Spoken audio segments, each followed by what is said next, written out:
Hola, ¿qué tal? Mi nombre es Alejandro Javier, soy psicólogo social y psicoanalista, me dedico a la atención clínica de pacientes y el día de hoy vengo a leerles un fragmento en una obra de Platón, La República, que es la alegoría de la caverna. Esta metáfora ya la he mencionado, me parece, en otros episodios muy al pasar. Me parece importante que la conozcamos. La recomendación es que la lean, pero bueno, si no la quieren leer, se me ocurrió que podía venir a leérselas para que la conozcan. No voy a abundar en detalles sobre todo lo que puede significar.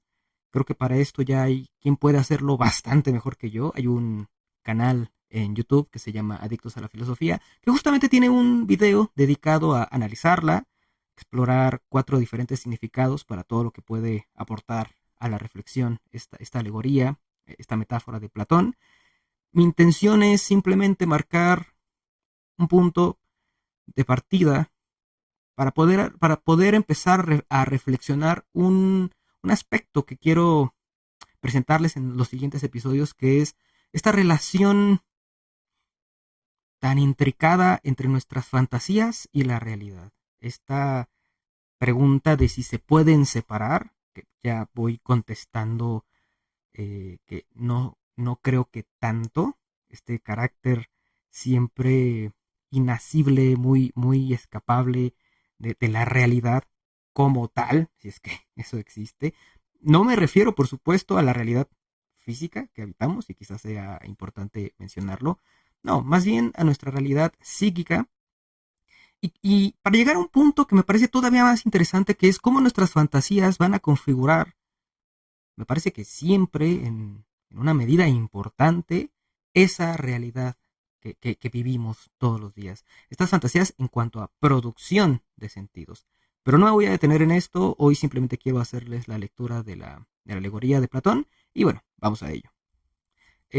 Yo lo voy a leer de una edición de Gredos, una colección que ha salido un par de veces. La verdad es que si tienen oportunidad de conseguírsela, está buena, trae estudios introductorios, notas a pie de página como explicando detalles muy importantes, pero bueno, no hace falta, cualquier edición que puedan o quieran conseguirse está perfecto. Y comenzamos. Está aquí hablando con un personaje que se llama Glaucón. Después de eso, proseguí, compara nuestra naturaleza respecto de su educación y de su falta de educación con una experiencia como esta. Represéntate hombres en una morada subterránea en forma de caverna que tiene la entrada abierta en toda su extensión a la luz. En ella están desde niños con las piernas y el cuello encadenados, de modo que deben permanecer allí y mirar solo delante de ellos, porque las cadenas les impiden girar en derredor la cabeza. Más arriba y más lejos se halla la luz de un fuego que brilla detrás de ellos, y entre el fuego y los prisioneros hay un camino más alto, junto al cual imagínate un tabique construido de lado a lado, como el biombo de los titiriteros, que los titiriteros levantan delante del público para mostrar, por encima del biombo, los muñecos. Me lo imagino.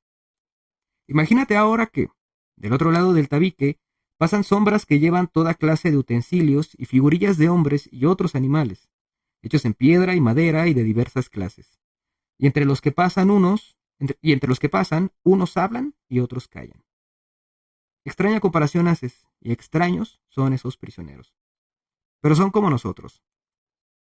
Pues en primer lugar, ¿crees que han visto de sí mismos, o unos de los otros, otra cosa que las sombras proyectadas por el fuego en la parte de la caverna que tienen frente a sí?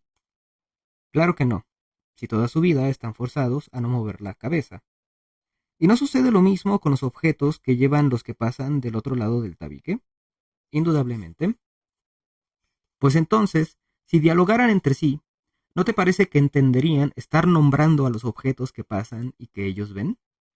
Necesariamente.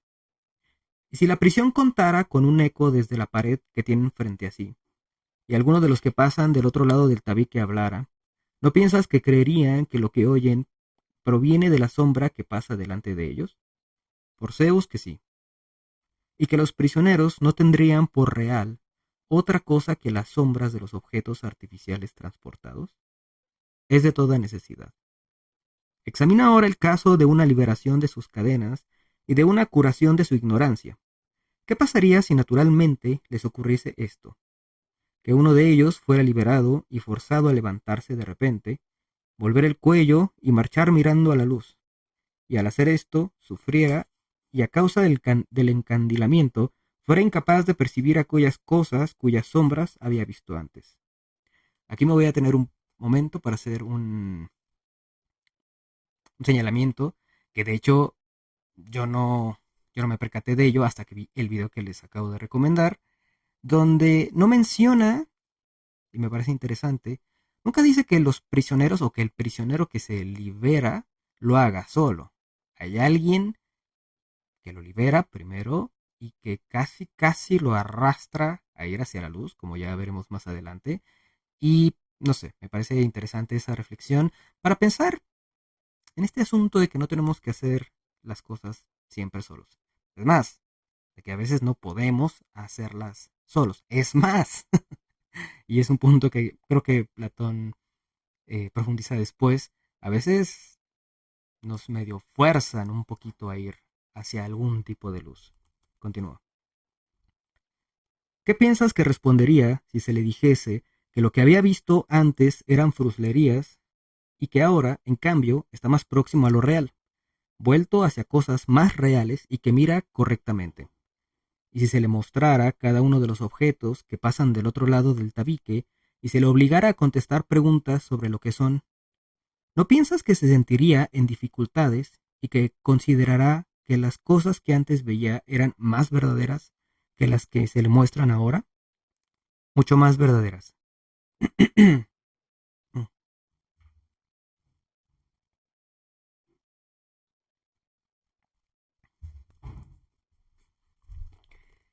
Y si se le forzara a mirar hacia la luz misma, no le dolerían los ojos y trataría de eludirla, volviéndose hacia aquellas cosas que podía percibir, por considerar que éstas son realmente más claras que las que se le muestran?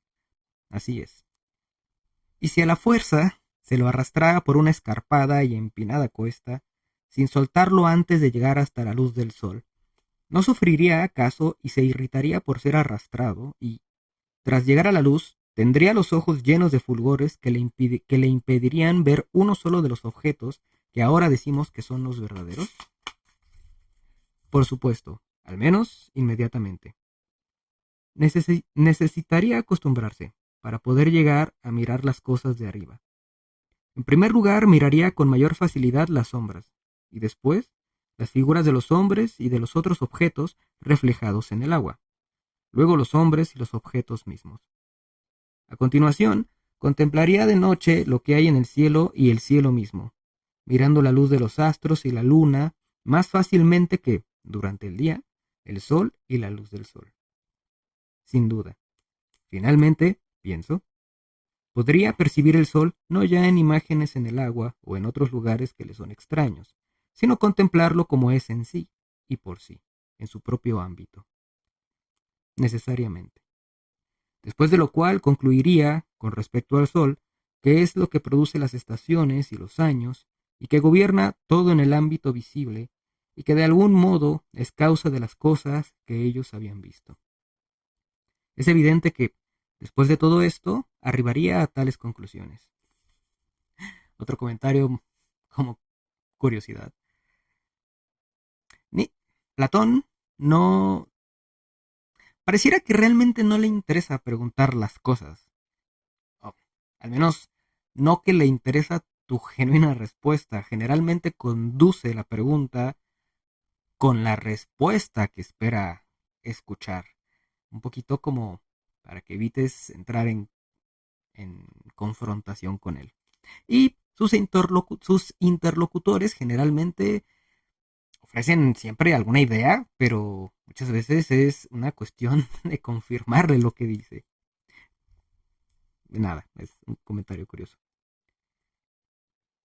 Y si se acordara de su primera morada, del tipo de sabiduría existente allí y de sus entonces compañeros de cautiverio, ¿no piensas que se sentiría feliz del cambio y que los compadecería? Por cierto, respecto de los honores y los elogios que se tributaban unos a otros, y de las recompensas para aquel que con mayor agudeza divisara las sombras, las sombras de los objetos que pasaban detrás del tabique, y para el que mejor se acordase de cuáles habían desfilado habitualmente antes y cuáles después, y para aquel de ellos que fuese capaz de adivinar lo que iba a pasar, ¿te parece que estaría deseoso de todo eso y que envidiaría a los más honrados y poderosos entre aquellos? ¿O más bien no le pasaría como al Aquiles de Homero y preferiría ser un labrador que fuera siervo de un hombre pobre o soportar cualquier otra cosa antes que volver a su anterior modo de opinar y a aquella vida? A esto me refiero cuando digo que Platón muchas veces implica la respuesta que quiere escuchar. Así creo también yo, le contesta Glaucón, que padecería cualquier cosa antes que soportar aquella vida. Piensa ahora esto: si descendiera nuevamente y ocupara su propio asiento, ¿no tendría ofuscados los ojos, ahora por las tinieblas, al llegar repentinamente del sol? Sin duda. Y si tuviera que discriminar de nuevo aquellas sombras, en ardua competencia con aquellos que han conservado en todo momento las cadenas, y viera confusamente hasta que sus ojos se reacomodaran a ese estado, y se acostumbraran en un tiempo nada breve, no se expondría al ridículo, y a que se dijera de él que, por haber subido hasta lo alto, se había estropeado los ojos y que ni siquiera valdría la pena intentar marchar hacia arriba. Y si intentase desatarlos y conducirlos hacia la luz, ¿no lo matarían? Si pudieran tenerlo en sus manos y matarlo. Seguramente. Pues bien, querido Glaucón, debemos aplicar íntegra esta alegoría a lo que anteriormente ha sido dicho, comparando la región que se manifiesta por medio de la vista con la morada prisión y la luz del fuego que hay en ella con el poder del sol. Compara, por otro lado, el ascenso y contemplación de las cosas de arriba con el camino del alma hacia el ámbito inteligible, y no te equivocarás en cuanto a lo que estoy esperando y qué es lo que deseas oír. Dios sabe si esto es realmente cierto. En todo caso, lo que a mí me parece es que lo que dentro de lo cognoscible se ve al final, y con dificultad, es la idea del bien. Una vez percibida, ha de concluirse que es la causa de todas las cosas rectas y bellas, que en el ámbito visible ha engendrado la luz y al Señor de ésta, y que en el ámbito inteligible es señora y productora de la verdad y de la inteligencia, y que es necesario tenerla en vista para poder obrar con sabiduría tanto en lo privado como en lo público. Comparto tu pensamiento en la medida que me es posible. Mira también si lo compartes en esto.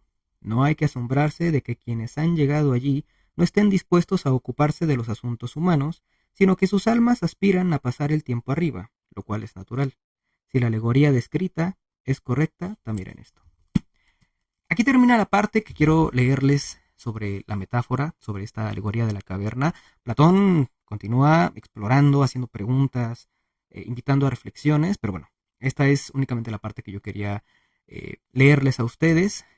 Yo les recomiendo que se consigan el libro de manera física, digital, como quieran, le den una buena leída, vale la pena, y que le den una visita al canal de Adictos a la Filosofía para poder ver el video donde explora ya en profundidad sobre lo que todo esto puede significar de muchos ámbitos, pedagógico, político, etcétera. La verdad es que es algo muy interesante para tener en cuenta. A nosotros solo nos interesa para poder empezar a reflexionar ciertos aspectos, ciertas ideas que quiero presentarles en los siguientes episodios, pero bueno, vamos a esperarnos hasta entonces. Con esto les voy a proponer que terminemos por hoy. Si les gustó el video, por favor denle like, compartan, me ayudan a llegar a más personas y bueno, déjenme sus comentarios y nos vemos en el siguiente episodio. Nos vemos.